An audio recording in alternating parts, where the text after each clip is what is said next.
9월달 동안에는 주식시장이 많이 반등했죠. 8월달에 떨어졌던 걸 거의 뭐 다 회복을 했습니다. 그래서 또 10월달에는 다시 또 떨어지지 않을까 걱정들을 많이 하고 또 기술적으로 그런 전망들을 많이 내놓고 있습니다. Don't fight with the Fed라는 말이 있습니다. 월가의 격언이죠. 중앙은행과 싸우지 마라.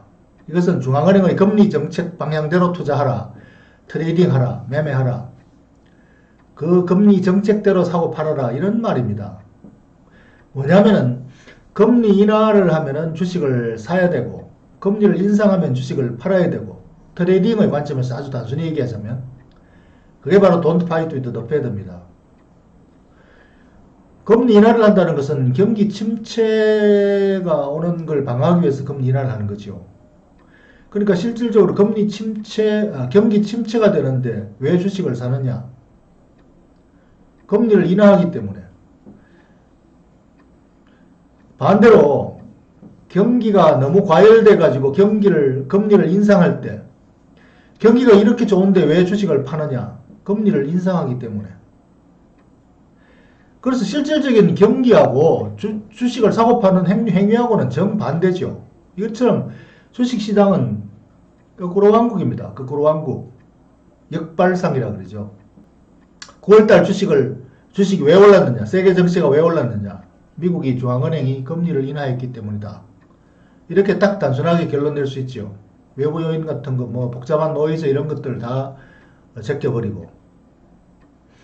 그래서 그런 면에서 본다면은 이제 다음 달에 주가가 올라갈 것인가 말 것인가. 벌써 11일 연속 뭐 주가가 우리 코스피가 상승했다고 하는데 더 이상 가려면은 경기가 받쳐줘야 된다. 뭐 이런 분석들이 많이 나오는데 실제로 경기하고 아무 상관없는 주가 상승이었죠. 뭐 경기가 좋아서 올랐나요? 그래서 다음 달 10월 중순경에 우리 중앙은행, 우리 한국은행 금통위가 금리 정책 결정일이죠. 그런데 금리를 인하할까요? 동결할까요? 뭐 이주일이 마음이지. 이주일이 마음을 어떻게 알아? 한치 속 마음을 결코 알 수 없다고 했는데. 지금 현재 그 경기 지표나 또 글로벌 금융 정책 요인으로 보면은 인하할 확률이 99%입니다. 제 판단에. 뭐 전문가들의 통계치 조사가 아니라 제 판단에 그렇습니다. 99% 인하다. 왜? 우리 한국의 GDP가 나날이 떨어지고 있잖아요. GDP 전망치도 나날이 떨어지고 경기가 나날이 하향하는데 당연히 금리를 인하해야지. 금리를 인하해야 되는데 못하고 있었던 것은 미국이 금리를 안 낮추니까 우리가 점점 더 계속 더 낮추기가 부담스러워서 외화 관리 때문에. 그래서 못 낮췄는데 미국이 이제 금리 낮췄으니까 우리도 이제 낮추면 되지. 그러니까 이 국내 요인하고 글로벌 요인하고 두 개가 딱 이제 맞아 떨어졌기 때문에 다음 달에는 당연히 금리를 인하해야 됩니다. 한국은행 총재라면 경기 부양을 위해서, 경기 방어를 위해서. 그래서 이것이 이제 99% 인하 확률이다. 이렇게 제가 보는 거죠. 뭐 전문가들은 그만큼까지는 안 보는 모양이더만요. 한 뭐 60%, 50% 이렇게 하는데 그거는 왜냐하면 이제 이러한 그 독립적인 경제 판단에 의해서만 할 수 없는 요인이 우리는 너무 크기 때문에 정부의 지침을 기다려야 된다. 뭐 이런 요인 때문에 아마 확률을 낮춰 잡는 것 같습니다. 눈치. 그래서 100%는 저도 그러니까 그거는 인정하는데 그거는 1%. 100%는 아니다. 미래를 100% 알 수는 없는 거니까. 그래서 99% 확률로 따진다면은 당연히 다음 달 금리를 인하해야 되고 금리 인하하면은 어쨌든 주식을 사야 되느냐 팔아야 되느냐 사야 되는 거죠. 그래서 다음 달에 주가가 올라가느냐 떨어지느냐 올라가야 된다 논리적으로.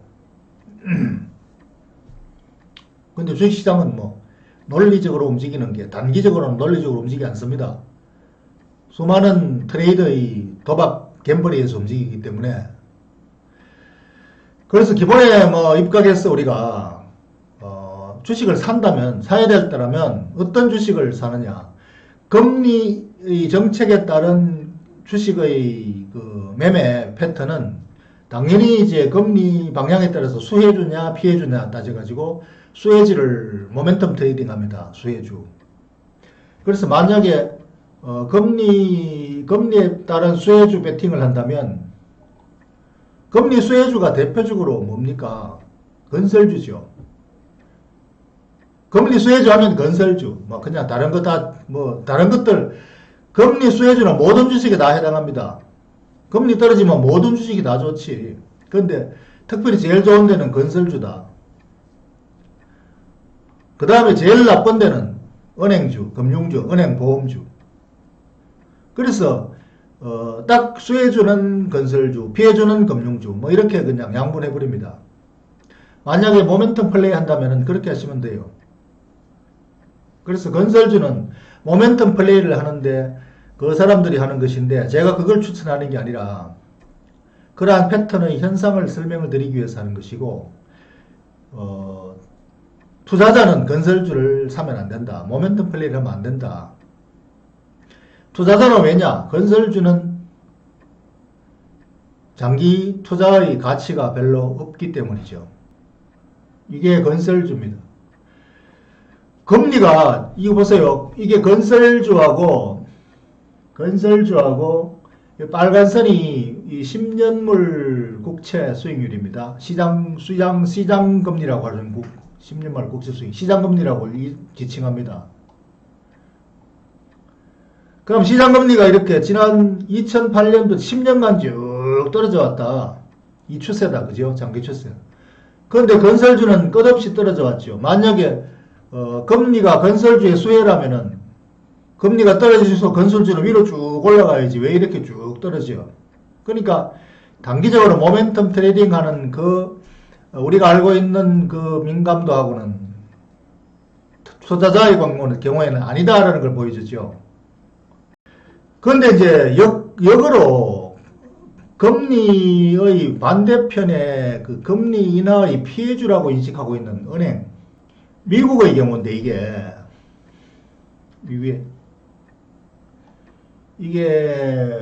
ETF, 이게 은행 ETF입니다. 미국의 은행들, 주요 은행들 전부 다 모아가지고 ETF로 만든 거, 모든 묶음으로 만든 거. 이 ETF인데 이건 역시 그 단기적으로 은행이 금리가 이제 중앙은행에다가 뭐 트럼프가 금리 낮추라고 마구 야단치고 하면서 금리가 이제 낮아지는 추세에 들어가니까 과연 은행주들도 고점이 계속 낮아지면서 부정적으로 반응을 하죠. 은행들이. 그래서 이게 그 장기적으로 보더라도 금리는 세계 금리는 이제 지난 30년간 1985년부터 85년, 95년, 2005년, 2015년, 30년, 40년간 장기 하향 추세에 들어가 있습니다. 금리가 하향 추세에 들어가면은 이거는 이제 뭐 경기하고 상관없이 추세적으로 이렇다라는 거죠. 이거 왜 이러냐? 이 40년간 불경기라서 이렇습니까? 40년간 돈이 너무 많아져서 이런 거죠. 유동성이 풍부했어. 과잉 유동성. 그 과잉 유동성 때문에 이렇게 금리가 자꾸 떨어지는 거예요. 이게 돈이 이제 넘쳐난다 이거지. 돈 쓸 사람 얼마든지 쓸 수가 있어. 1% 금리에. 앞으로 제로 금리에 이제 쓸 수가 있다. 그래서 이런 트렌드에 의하면은 은행은 다 망해야 돼. 할 일이 없어. 대출 금리 제로 되면은 뭐 먹고 사느냐. 그런데 뭐 지금 유럽이 마이너스 금리인데 일본도 마이너스 금리인데 은행들 잘 하고 있잖아요. 그게 허상이라는 거 알 수 있죠. 금리 떨어진다고 은행 망하는 거 아니다. 은행 수익성 떨어지는 거 아니다. 이 심리적인 모멘텀으로 2018년도부터 이렇게 고점이 이렇게 낮아지는 부정적인 반응을 하지만 장기적으로 이렇게 보면은 은행주도 90% 올랐잖아요. 지금 5년간, 지난 5년간 넘나 이게? 한 7, 8년간. S&P 500, 여기 연두색 이게 S&P 500입니다. S&P 500이 123% 오르는 동안에 은행주들은 그거보다는 좀 덜 올랐습니다만 90%는 올랐잖아요.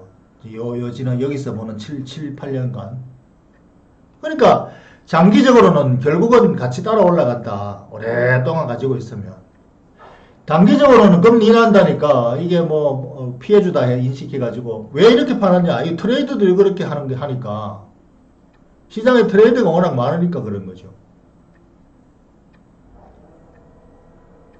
그래서 은행주가 금리의 피해주라는 것은 단기적인 심리적인 요인에 의한 트레이드들의 매매 패턴에 의한 것이지 기본적으로는 장기 차트를 이렇게 보면 이게 말해주는 거죠. 역사가 말해주는 거죠. 왜 마이너스 금리인데도 은행이 계속 성업을 하느냐. 더 마이너스로 예금받아가지고 조금 마진 붙여가지고 파는 거죠. 예를 들어서 4% 이자 주고 6%에 빌려주는 거, 마진이 2%잖아요. 그거나 0%에 조달해가지고 2% 대출해주는 거나 같은 마진이 2% 똑같잖아. 그러니까 사실 금리가 낮아진다고 해서 은행의 수익성이 줄어든다. 넌센스예요. 다 보여주잖아요. 이게. To see is to believe. 그래서 예를 들어서 빅뱅크 여기 JP모간이 미국의 대표은행입니다. JP모간하고 여기 파란 게 JP모간 은행입니다. 원래 주가 차트예요. 이 빨간 선이 이게 20년물 국채입니다. ETF네요, 이거는.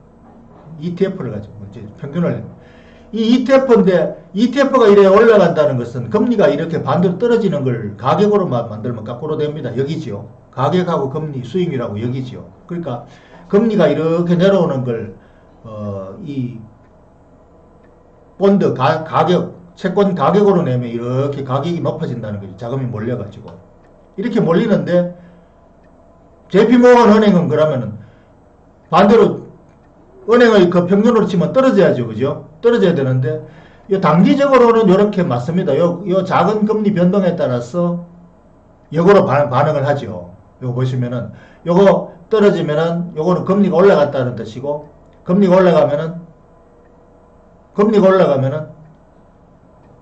주가가 올라가죠. 그죠? 뭐건, 은행주가 올라가야 되지. 그 단기적으로는, 아주 단기적으로는 이렇게 반응을 했단 말이죠. 그런데, 길게 보면은, 금리가 계속 떨어지는데도 JP모건 은행은 주가가 계속 따라 올라간 거죠. 요 단기적으로는 역으로 이렇게 반응하지만 긴 흐름으로 그대로 같이 올라가잖아요. 그러니까 JP모건 대표은행은 일반 은행의 단기적인 반응을 아주 짧게 반영하고 결국은 근본적으로 금리와 같이 올라가는 거죠. 금리하고 반대로 가는 거죠. 그러니까 이 JP모건은 은행 중에 아주 특별한 은행이다. 은행도 아주 7, 8년 장기적으로 보니까 금리하고 방향이 이게 금리가 떨어진다고 주가 떨어지는 게 아니더라 하는 걸 확인됐지만 어쨌든 단기적으로 아까 봤죠? 단기적으로 이렇게 금리 인하하니까 주가도 떨어졌잖아. 길게 보면은 금리 인하한다고 했어도 주가 안 떨어져. 금리 인하해도 주가는 계속 올라갔죠. 근데 JP모건은 단기적으로 아주 초단기적으로는 뭐 트레이드들이 이렇게 그때 모멘텀 플레이 할 때는 그대로 반응하는데 올 연중으로만 봐도 계속 같이 금리 하락 인하하는데 반대 방향으로 주가는 올라간다 이거죠. 은행은 금리 인하하면 주가 같이 떨어져야 된다는 게 통설인데 왜 이러냐. 그러니까 사실 그 통설이 근본적으로는 틀린 거고 JP모건은 왜 이렇게 좋으냐 하면은 은행주 중의 최고 경쟁력을 갖추고 있기 때문에 은행의 대표주다. 이게 지금 JP모건 좋아하는 펀드 매니저가 하는 얘기입니다. 뱅킹 인더스트리의 표준 골드 스탠다드다. 그리고 리더십, CEO가 아주 우수하다. 경영을 통괄하는 CEO가 아주 우수한 사람입니다. 그 다음에 스트롱 밸런스 시 재무구조가 매우 건전하고 이익이 절반씩 배당을 해주지만 절반씩은 계속 내부적으로 유보시키고 쌓입니다. 이게 바로 기업의 이익 잠재력을 키워주는 거죠. 그래서 배당도 굉장히 높고, 배당이 JP모건 배당이 3%인데 은행 평균 배당률 미국이 2%다. 그러니까 2%보다 훨씬 더 좋은 배당, 좋은 경영, 좋은 구조 다 갖추고 있다는 거죠. 그래서 은행주가 사실상 피해주로 알고 있는데 피해주라서 단기적으로 주가가 떨어질 때 오히려 매수기회다라는 걸 보여주고 있죠. 그리고 은행주 중에 뭘 사면 될까? 미국이라면 JP모건을 당연히 사야지요. JP모건 주식을 사면 되죠. 한국의 JP모건 주식이 뭔데요? 하면은 그건 여러분들이 선택할 수 있어야 됩니다. 그게 좋은 재무구조, 배당 수익률, 이익구조, 이익의 지속 안정성 이런 것들을 주요 은행들 쭉 검색해 보시면 여러분들이 판단할 수 있어요. 그리고 또 제가 동영상을 가지고 수시로 한 번씩 언급을 해줬죠. 그러니까 그런 것들을 갖다가 중에서 여러분들이 마음에 드는 종목을 고르시면 된다.